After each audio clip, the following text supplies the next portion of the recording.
Friends, good morning. Knowledge today topic వచ్చేసి WBC white blood cells గురించి మనం తెలుసుకున్నాం కదా. ఫస్ట్ నేను షార్ట్ పెట్టాను, అందులో లింఫోసైట్స్, మోనోసైట్స్ అవన్నీ గురించి తెలుసుకున్నాము. అలాగే టీ సెల్స్ అంటే ఏంటి, బీ సెల్స్ అనే వాటి గురించి కూడా తెలుసుకున్నాం కదా.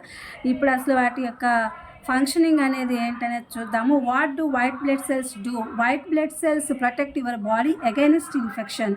As your white blood cells travel through your bloodstream and tissues, they locate the site of an infections and acts an army general to notify other white blood cells of their location. The help defend your body from an attack of an unknown organisms. Once your WBC army arrives, they fight the invader by producing antibody proteins to attach to the organisms and destroy it.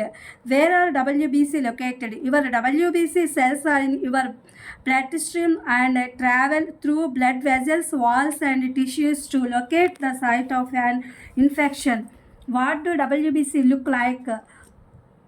Contrary to their name, WBC are colorless but can appear as a very light purple to pink color when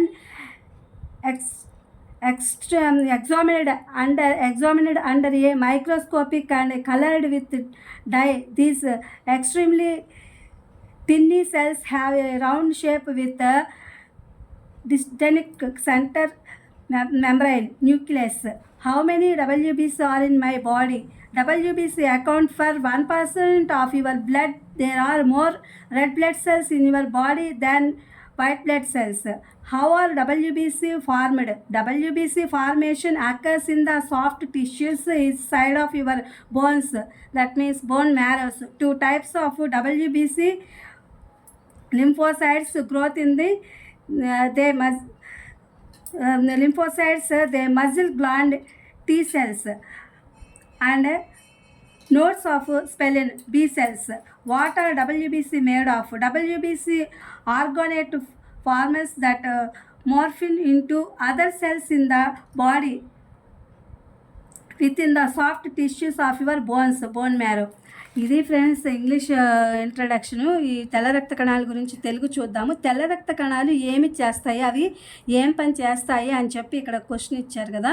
ఈ తెల్ల రక్త కణాలు మన శరీరాన్ని infection నుండి రక్షిస్తాయి. అలాగే ఈ తెల్ల రక్త కణాలు రక్త ప్రవాహం మరియు కణజాలాల ద్వారా, అంటే టిష్యూస్ అంటే కణజాలాల ద్వారా ప్రయాణించినప్పుడు అవి ఇన్ఫెక్షన్ ఉన్న ప్రదేశాన్ని గుర్తించి తెలియజేసి ఆ జీవిపై దాడి చేసి శరీరాన్ని రక్షించడంలో సహాయపడటానికి ఈ తెల్ల రక్త కణాలు వాటి స్థానాన్ని తెలియజేయడానికి ఆర్మీ జనరల్గా పనిచేస్తాయంటే, ఇప్పుడు మన దేశ సరిహద్దుల్లో ఆర్మీ అనేది ఎలా ఉంటుందో మన శరీరంలో కూడా ఈ వైట్ బ్లడ్ సెల్స్ అనేది ఎక్కడైతే ఇన్ఫెక్షన్ ఉందో అక్కడ ఆ యొక్క బ్యాక్టీరియా మీద కానీ వైరస్ మీద కానీ దాడి చేస్తాయి. ఈ తెల్ల రక్త కణాలు సైన్యం వచ్చిన తర్వాత ఇవి ఒక సైన్యం వల్లే మన బాడీలో ఉండి అవి తెల్ల రక్త కణాలు జీవి యొక్క అతుక్కుని ఉన్న దానిని నాశనం చేయడానికి, అదేంటంటే వైరస్ కావచ్చు లేదంటే బ్యాక్టీరియా కావచ్చు, యాంటీబాడీ ప్రోటీన్లను ఉత్పత్తి చేయడం ద్వారా ఆక్రమణదారుడితో పోరాడతాయి. అంటే అవి వాటి మీద ఆ యొక్క ఈ రోగం కలిగించే వాటి మీద దాడి చేస్తూ ఉంటాయి అన్నమాట. ఈ తెల్ల రక్త కణాలు ఎక్కడ ఉంటాయి అని చెప్పి అడుగుతున్నారు.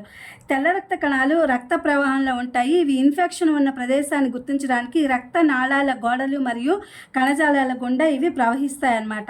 తెల్ల రక్త కణాలు ఎలా ఉంటాయి? ఈ తెల్ల రక్త కణాలు వాటికి పేరుకు విరుద్ధంగా తెల్ల రక్త కణాలు రంగులేనివి అనమాట. ఇవి సూక్ష్మదర్శిని క్రింద పరిశీలించినప్పుడు రంగుతో వేయబడినట్టు ఉంటాయన్నమాట. అంటే చాలా లేత ఊదా రంగు లేదా గులాబీ రంగులో కనిపిస్తూ ఉంటాయి. ఇవి చాలా చిన్న కణాలు, ఒక ప్రత్యేకమైన మధ్య పొర, అంటే ఇవి న్యూక్లియస్తో కూడి ఉంటాయన్నమాట. గుండ్రని ఆకారాన్ని కలిగి ఉంటాయన్నమాట. అలాగే తెల్ల రక్త కణాలు ఎంత పెద్దవి అని అడుగుతున్నారు. తెల్ల రక్త కణాలు అనేవి అవి పెద్దవిగా ఏముండవు, అవి చాలా చిన్నవిగా అనేవి ఉంటాయి. వాటిని సూక్ష్మదర్శిని కేంద్ర మాత్రమే మనము చూడగలము. అలాగే ఆ శరీరంలో ఎన్ని తెల్ల రక్త కణాలు ఉన్నాయి అని చెప్పి అడుగుతున్నారు. మీ తెల్ల రక్త కణాలు 1% ఉంటాయి. మీ శరీరంలో తెల్ల రక్త కణాల కంటే ఎర్ర రక్త కణాలే ఎక్కువగా ఉంటాయి.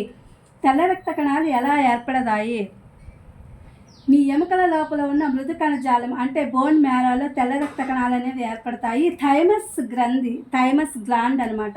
టీ కణాలు అంటే ఇవి శోషరస కణుపులు మరియు ప్లీహము అంటే బి కణాల్లో 2 రకాలైనటువంటి తెల్ల రక్త కణాలు లింఫోసైట్లు అనేవి ఇక్కడ పెరుగుతూ ఉంటాయి అన్నమాట. తెల్ల రక్త కణాలు దేనితో తయారవుతాయి? తెల్ల రక్త కణాలు మీ ఎముకల మృదు కణజాలం అంటే ఎముకల మధ్యలోని శరీరంలోని ఇతర కణాలతో అంటే స్టెమ్ సెల్స్ లో రూపాంతరం చెందే కణాల నుండి ఇవి ఉద్భవిస్తాయి అన్నమాట. ఇంతవరకు మనం వీటి గురించి తెలుసుకుందాము. మిగతాది తెలుసుకోవాల్సింది తర్వాత పార్ట్లో తెలుసుకుందాము. ఇది తెలుసుకుంటామనే ఉద్దేశంతో ఈ వీడియో అప్లోడ్ చేస్తున్నాను ఈ వైట్ బ్లడ్ సెల్స్ గురించి. Please my channel like, share, subscribe and comment. Thank you for watching. Thank you for our support.